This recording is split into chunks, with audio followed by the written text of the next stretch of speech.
আলাইকুম। ফজরের 2 রাকাত ফরজ নামাজ জামাতের সহিত আদায় করার তৌফিক দান করলেন। এজন্য আমরা সবাই শুকরিয়া জ্ঞাপন করে বলি আলহামদুলিল্লাহ। আলহামদুলিল্লাহ। আমাদের আজকের আলোচনার বিষয় আলহামদুলিল্লাহ। আলহামদুলিল্লাহ বলতে আমরা বুঝি যে শুকরিয়া করা, প্রশংসা করা, কৃতজ্ঞতা প্রকাশ করা। আমি আপনি বেঁচে আছি এটা আলহামদুলিল্লাহ। কেন আমি আপনি জানি না, এরকম পরিষ্কার ভাবে বলা আছে যে একবার লা ইলাহা ইল্লাল্লাহ মুহাম্মাদুর রাসূলুল্লাহ, এই কালেমার যে ওজন, এই সমস্ত দুনিয়া এক পাল্লায় আর এই কালেমা এক পাল্লায় দিলে এই কালেমার ওজন তার চেয়ে বেশি হবে। তাহলে আমার আপনার বেঁচে থাকার অর্থ কি?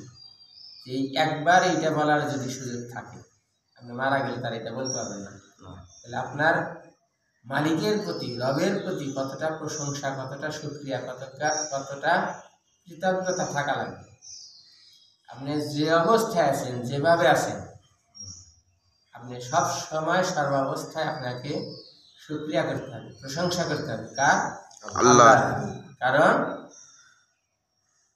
প্রশংসার অধিকারী, প্রশংসার দাবিদার একমাত্র আল্লাহ।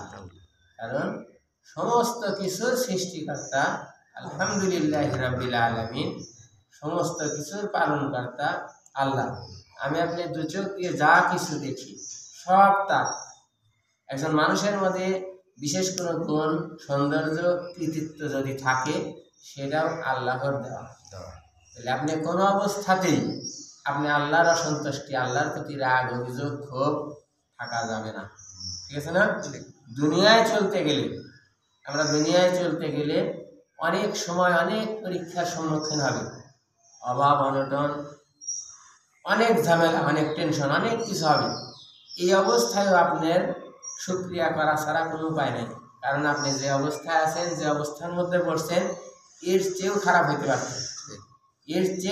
পারতেন, আপনি শুকরিয়া কেন করবেন না? আমাদের আমরা কি করি? আমরা কোনো সমস্যার মধ্যে পড়লে, আমরা কোনো ঝামেলায় পড়লে আমরা আক্ষেপ আফসোস করি, আমরা অভিযোগ করি, অসন্তুষ্ট প্রকাশ করি। আবার আলহামদুলিল্লাহ বলার ক্ষেত্রেও আমরা, অনেকে বলে আলহামদুলিল্লাহ বলে, কিন্তু এই বলাটা হওয়া লাগবে মন থেকে, অন্তর থেকে। যে শুকরিয়া আল্লাহর প্রতি, যে এটা বলা লাগবে অন্তর থেকে। ঠিক আছে না কথা? আপনার এই প্রশংসা যত হবে, আলহামদুলিল্লাহর চেয়ে উত্তম দোয়া আর কোনোটা নাই। আপনি যে অবস্থায় আছেন, যে সবটা শুরুতে বললাম, আপনি বেঁচে আছেন, এটা যে কত বড় শুকরিয়া। আপনি একবার আলহামদুলিল্লাহ বলার সুযোগ, একবার লা ইলাহা ইল্লাল্লাহ বলার সুযোগ, এই বলার সুযোগ আপনি কতটা আপনি আফসোস করবেন যখন মারা যাবেন, যে আলহামদুলিল্লাহ বলার একবার কত দাম।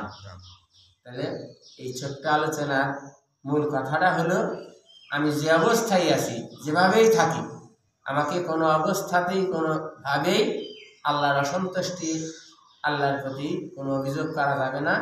আল্লাহ যে অবস্থায় আছে, আলহামদুলিল্লাহ। আমরা বেশি বেশি প্রশংসা এবং শুকরিয়ার মাধ্যমেই আল্লাহর সন্তুষ্টি অর্জন করা সম্ভব। আল্লাহ পাক আমাকে আপনাকে বেশি বেশি আল্লাহর সন্তুষ্টি প্রকাশ করা, কৃতজ্ঞতা প্রকাশ করার মাধ্যমে আল্লাহর যেন প্রিয় বান্দা হওয়া যায়, আল্লাহ সেই তৌফিক দান করুন। আমিন।